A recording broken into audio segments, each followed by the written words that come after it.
अस्सलाम वालेकुम, welcome to Khatri 3D। नाज़रीन, इस वीडियो के अंदर मैं आपको नोड्स में डिस्प्लेसमेंट मैप का बताऊंगा। अगर आप शेडिंग पे जाएं तो अक्सर आपके प्रिंसिपल BSDF जो कि कनेक्ट होता है मटेरियल आउटपुट से, यहाँ पे एक डिस्प्लेसमेंट का एक बार होता है जो कि हमेशा डिस्कनेक्टेड होता है समथिंग, किसी भी चीज़ से। सो डिस्प्लेसमेंट मैप के बारे में इस क्लास के अंदर हम सीखेंगे। हम ये सीखेंगे कि डिस्प्लेसमेंट मैप से आप किसी भी अपने प्लेन मैश हो, चाहे वो प्लेन हो या कोई भी आपका मैश हो, आप डिस्प्लेसमेंट किस तरीके से पैदा कर सकते हैं। डिस्प्लेसमेंट मैप होता क्या है और ये डिस्प्लेसमेंट मैप आपके मैश में कर क्या सकता है, ये हम इस वीडियो के अंदर जानने की कोशिश करेंगे। नाज़रीन, डिस्प्लेसमेंट मैप जो होता है वो आपके मैश के अंदर अनइवननेस पैदा करता है, जिससे आपका मैश ग्रे स्केल इमेज जो कि ब्लैक एंड वाइट इमेजेस होती हैं वो यूज़ करके आपके सरफेस को ऊपर नीचे करता है। फॉर एग्जांपल कि अगर आपने डिस्प्लेसमेंट मैप यूज़ किया हुआ है तो आपके पास आपने स्क्रप्टिंग भी नहीं की होगी, ना ही चाहे आपके ना प्लेन के अंदर कोई डिटेल्स होंगी, लेकिन उस मैप से ग्रे स्केल इमेजेस से लेके आप इस तरीके की अनइवननेस पैदा कर सकते हैं जो कि मोस्टली रॉकी फ्लोर्स वगैरह, ज़मीन वगैरह, पहाड़ियाँ वगैरह, पत्थरों वगैरह में इस्तेमाल होती हैं। समझे मेरी बात को आप? ग्रे स्केल इमेज से हम रफनेस मैप यूज़ करते हैं, बम्प मैप यूज़ करते हैं, लेकिन डिस्प्लेसमेंट मैप में भी हम वही ग्रे स्केल इमेजेस यूज़ करते हैं और अनइवननेस पैदा करते हैं हम अपने वर्क के अंदर। अब इसको प्रैक्टिकल वे में लेंगे। यहाँ पे कुछ वेबसाइट हैं जो कि creativeblog.com के अंदर एक बहुत ही अच्छी मिसाल दी हुई है कि यहाँ पे इस जो ये सिलेंडर है जिसको इंसर्ट किया हुआ है, ये एक प्लेन सिलेंडर है। ओके, एंड इस पे बम्प मैप हमने यूज़ किया है black and white image use करके। तो ये हल्की सी बम्पनीस क्रिएट कर रहा है जो कि हमने पिछली क्लास के अंदर सीखी थी। लेकिन यही ब्लैक एंड वाइट इमेज अगर हम डिस्प्लेसमेंट मैप में यूज़ करेंगे तो इस तरीके की आप देखिए अनइवननेस पैदा कर रहा है। सो डिस्प्लेसमेंट मैप हो या हाइट मैप हो, किसी सॉफ्टवेयर के अंदर हाइट मैप कहलाता है, किसी सॉफ्टवेयर के अंदर डिस्प्लेसमेंट मैप कहलाता है। और हाइट मैप और डिस्प्लेसमेंट मैप वैसे तो अलग अलग होते हैं, लेकिन इन दोनों का काम एक ही है। अगर आप किसी भी वेबसाइट से टेक्सचर वगैरह डाउनलोड करते हैं, फॉर एग्जांपल ये टेक्सचर हेवन से, और किसी भी टेक्सचर पे अक्सर आपने देखा होगा कि तमाम मैप जो मिलते हैं उनमें ये डिस्प्लेसमेंट मैप भी होता है। तो ये डिस्प्लेसमेंट मैप ये क्रिएट करता है। अब फॉर एग्जांपल ये ब्रिक्स हैं, अब एक प्लेन सा ये स्फेयर है। ओके, अब इस पे ये तमाम मैप्स यूज़ करके हम ये लुक पैदा कर सकते हैं। उसमें से जो अनइवननेस पैदा कर रहा है वो ये डिस्प्लेसमेंट मैप है।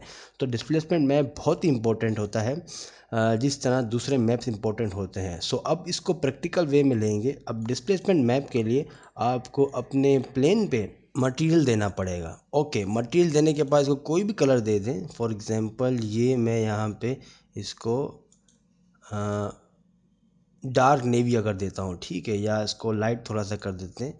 ओके, अब हम इसको स्केल करेंगे थोड़ा सा, और ये हम यहाँ पे डेव मोड पे हैं और ये रेंडर मोड होता है। ओके, इसमें से हम अपने एम्बिएंट इंक्लूजन, ब्लूम और स्क्रीन स्पेस रिफ्लेक्शन ऑन कर देंगे, जिसमें रिफ्लेक्शन भी होता है। ये ईवी का रेंडर इंजन है। मोस्टली डिस्प्लेसमेंट मैप जो होता है वो साइकिल्स पे ज़्यादा वर्क करता है बेहतर, तो हम यह साइकिल्स यूज़ करेंगे। ओके, अब आपने जब मटेरियल दे दिया अपने प्लेन को, तो यहाँ पर डिस्प्लेसमेंट का मैप सामने आ रहा है, उसकी स्लॉट एम्प्टी है। अब हम टेक्सचर यूज़ करेंगे। हम यहाँ पे प्रोवाइडेड टेक्सचर यूज़ नहीं करेंगे, हम अपना ही डिस्प्लेसमेंट मैप बनाएंगे। वो किस तरह बनाएंगे कि फॉर एग्जांपल शिफ्ट ए दबा के टेक्सचर पे जाएंगे तो ये तमाम टेक्सचर जो मैं पिछली क्लास में आपको बताता आ रहा हूँ, ये टेक्सचर हम डिस्प्लेसमेंट मैप में भी यूज़ कर सकते हैं। तो फॉर एग्जांपल वोरोनेट टेक्सचर को यहाँ पर ड्रैग एंड ड्रॉप कर दिया। अब इस वोरोनेट टेक्सचर की अभी प्रॉपर्टीज़ क्या हैं, उसके लिए आपको यहाँ पे एक एड ऑन ऑन करना पड़ेगा जिसका नाम है node regular add on. Make sure कि ये नोड रेंगुलर एड ऑन आपके पास चेक्ड हो, और ये हमेशा चेक रखा करें। इसको चेक करके सेव एंड पाथ पे क्लिक करके यहाँ पे सिस्टम के फाइल पास पे क्लिक करके यहाँ पे इसको सेव कर दीजिए। यहाँ पे अगर ऑटो सेव प्रीफरेंस भी चेक कर दीजिए और सेव प्रीफरेंस भी कर दीजिए इस 3 लाइन को लेके। तो नेक्स्ट टाइम आप जब भी ब्लेंडर ओपन करेंगे तो यहाँ पे आपके पास नोड रेंगुलर ऑलरेडी चेक होगा, आपको बार बार करने की ज़रूरत नहीं है। So that's it. अब ये नोड रेंगुलर करता क्या है, जब मैंने आपको पिछली क्लास में भी यही बताया है कि कंट्रोल शिफ्ट दबा के आप किसी भी नोड को क्लिक करेंगे। कंट्रोल शिफ्ट अगर आप वोरोने को सेलेक्ट करें, मेक श्योर वोरोने सेलेक्टेड हो और control shift click left click, तो आप ये देख सकते हैं कि ये वोरोने टेक्सचर की अभी प्रॉपर्टीज़ क्या है। इस नोड रेंगुलर ने क्या ये है कि ऑटोमेटिक यहाँ पे वीवो नोड ऐड करके इसको सरफेस से कनेक्ट कर दिया है जो कि मटेरियल आउटपुट का है। तो हम यही देख सकते हैं कि ये वोरोना टेक्सचर क्या इफेक्ट डालेगा हमारी इस प्लेन के अंदर। तो यहाँ पे ग्रे स्केल इमेज है, okay, white and black dots. अब ये जो मैंने पिछली क्लास में आपको बताया था कि जो ब्लैक होता है वो 0 होता है और वाइट जो होता है 1 होता है। यहाँ पे देख रहे हैं ये सारी वैल्यूज़ है 0 0 0 0, तो ये मीन्स कि ये ब्लैक है अगर इसको इमेज में कन्वर्ट करें। और जब इसके 1 करेंगे तो मीन्स कि ये वाइटनेस पे जा रहा है, ठीक है। तो हमेशा ये याद रखिएगा। अब यहाँ पे कुछ हमें सेटिंग इसकी आउट करनी है। अगर हम इसके स्केल बढ़ा दें, क्योंकि हमें चाहिए कि वाइटनेस इतनी हो कि ये ब्रिक्स की तरह लगे। फॉर एग्ज़ाम्पल यहाँ पे इसको मैं 12 रखता हूँ, ओके। और यहाँ पे कुछ और सेटिंग्स हैं वोरोना टेक्सचर की, जो कि यहाँ पे 3D से यहाँ पे 4D वगैरह भी कर सकते हैं। अब यहाँ पे F1 है और यहाँ पे डिस्टेंस टू एज यहाँ पे मेरे लिए बेस्ट वर्क करा था इस एग्जांपल के लिए। अगर डिस्टेंस टू एज ये वर्क करें तो ये इस तरीके की वोरोना टेक्सचर आपको प्रोवाइड कर देगा और it's sort of a good looking gem type thing. So हम अगेन प्रिंसिपल डीएफ को क्लिक करेंगे और कंट्रोल शिफ्ट क्लिक दबाएंगे और ये अगेन हमारा यहाँ पे प्लेन कनेक्ट हो जाएगा। अब वोरोना टेक्सचर हमने सेट कर दिया है। अब इसको डिस्प्लेसमेंट मैप से कनेक्ट करने के लिए हमें यहाँ पर डिस्प्लेसमेंट का नोड ऐड करना पड़ेगा। वो क्यों? क्योंकि यहाँ पे ये पर्पल है, तो ये पर्पल के लिए हमेशा यहाँ पे थर्ड पार्टी नोड चाहिए होगा, डायरेक्ट कनेक्ट नहीं होगा। कुछ नोड डायरेक्ट कनेक्ट हो जाते हैं, लेकिन जब भी पर्पल हो, चाहे वो डिस्प्लेसमेंट पे हो या नॉर्मल मैप पे हो, हमें बीच में एक और नोड की ज़रूरत पड़ती है जो कि कोई भी हो सकता है, इस सूरत में डिस्प्लेसमेंट में। सो हमें इस वोरोना टेक्सचर की ग्रे इन स्केल इमेजेस को यूज़ करके इसकी हाइट पे कन्वर्ट करना है और डिस्प्लेसमेंट मैप को डिस्प्लेसमेंट में कन्वर्ट करना है, ओके। अब यहाँ पे sort of a displacement map हमारा क्रिएट हो गया है, लेकिन डिस्प्लेसमेंट मैप के लिए कुछ सेटिंग्स करनी है जिसके लिए आपको साइकिल्स पे होना बहुत ज़रूरी है। अगर आप ईवी पे ये वर्क नहीं करता, ये ऑप्शन विजिबल नहीं आता, वर्क तो दोनों पे करता है लेकिन ये ऑप्शन साइकिल्स पे विजिबल होता है। अगर आप साइकिल्स पे हो और मटेरियल इनपुट पे चले जाएंगे तो ये प्लेन का मटेरियल इनपुट आपके सामने होगा। और सेटिंग पे चले जाइए और सेटिंग पे यहाँ पे एक छोटी सी सेटिंग दी हुई होगी जो कि यहाँ पे डिस्प्लेसमेंट के अंदर है, बम्प ओनली।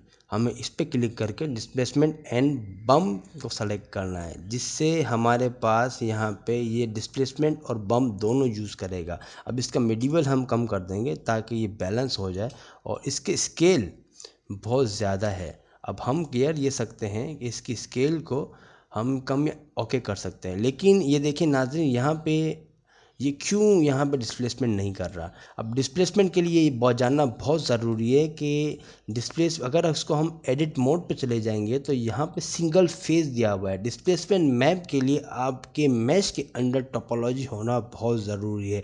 वैसे तो मैशेस के अंदर टोपोलॉजी होती है, इस प्लेन के अंदर सिर्फ एक सिंगल फेस है।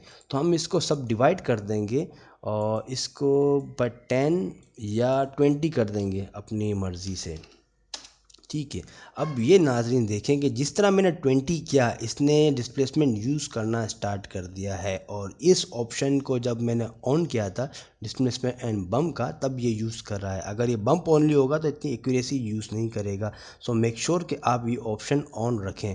और ये देख रहे हैं नाजरीन कि यहाँ पे स्केल 1 पे था पहले, जो कि बहुत हाई था, और इसको कम करके यहाँ पे डिस्प्लेस कर दिया। अब ये वही कंट्रोल शिफ्ट वोरोना टेक्सचर पे क्लिक करेंगे तो ये वाइट जहाँ जहाँ है ये ऊपर उठा रहा है, ओके। जहाँ जहाँ ये वाइट है वहाँ पे ये ऊपर उठा रहा है और जहाँ जहाँ ब्लैक है वहाँ पर ये ऊपर नहीं उठा रहा, ओके। आई होप आपको समझ आ रहा होगा। सो जहाँ वाइट है वो ऊपर उठा रहा है, जहाँ ब्लैक है वो ऊपर नहीं उठा रहा। और ये फॉर्मूला आपका रफनेस में भी यूज़ होता है और बम्प में भी यूज़ होता है। नॉर्मल मैप में ये पर्पल इमेज यूज़ होती है, वो अलग चीज़ है लेकिन समझ रहे हैं मेरी बात को आप कि डिस्प्लेसमेंट हमने क्रिएट कर दिया है। अब चाहे ये वाला टेक्सचर हो या कोई और टेक्सचर ले लें, सबका तरीक़ेकार एक ही है डिस्प्लेसमेंट यूज़ करने का। और वेबसाइट पे भी अगर आप जाएं तो डिस्प्लेसमेंट मैप इसी तरीके से कनेक्ट होता है, लेकिन बीच में डिस्प्लेसमेंट का नोड होना ज़रूरी है। अब यही वाला टेक्सचर जो हमने सेट किया हुआ है हम अपनी रफनेस में भी यूज़ कर सकते हैं। अगर यहाँ पे थोड़ा सा मैं इसका कलर चेंज करूँ और यहाँ पे रफनेस के लिए मैं रफनेस को इनपुट में डालने से पहले यहाँ पे कलर रैंप यूज़ करूँगा और आपका डिस्टेंस टू फैक्टर और कलर टू रफनेस यूज़ करूँगा। सो नाजरीन, ये वही अब white and black information use कर रहा है, लेकिन ये कन्वर्ट कर रहा है रफनेस में।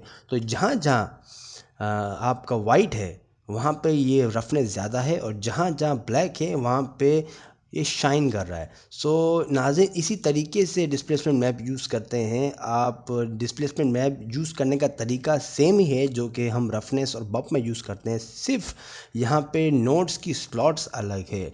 डिस्प्लेसमेंट का नोड की स्लॉट्स मटेरियल आउटपुट पे होती है, प्रिंसिपल BSDF के अंदर नहीं होती। सो नाज़रीन, आई होप ये वीडियो आपको समझ आई होगी और मेक श्योर कि आप इस पर प्रैक्टिस करें, थोड़ी रिसर्च करें। ईवी पे भी ये वर्क करता है, लेकिन ईवी पे आपको यहाँ पे इसकी जो स्केल वैल्यू है डिस्प्लेसमेंट की, ये आपको बढ़ानी पड़ेगी, तभी ईवी को इतना एक्यूरेट नहीं समझा जाता। साइकिल्स इस चीज़ में बेहतर रहता है। सो डिस्प्लेसमेंट का जब भी काम हो मेक श्योर आप साइकिल्स यूज़ करें। अगर बहुत ही आपको गेम की ग्राफिक्स चाहिए हो या मजबूरी हो तो आप ईवी यूज़ कर सकते हैं। सो नाज़रीन, that's it for this class. I hope ये डिस्प्लेसमेंट का कॉन्सेप्ट आपको समझ आया होगा। अगर समझ आया तो लाइक कीजिए, सब्सक्राइब कीजिए। अगली वीडियो के अंदर मिलते हैं। अल्लाह हाफिज़।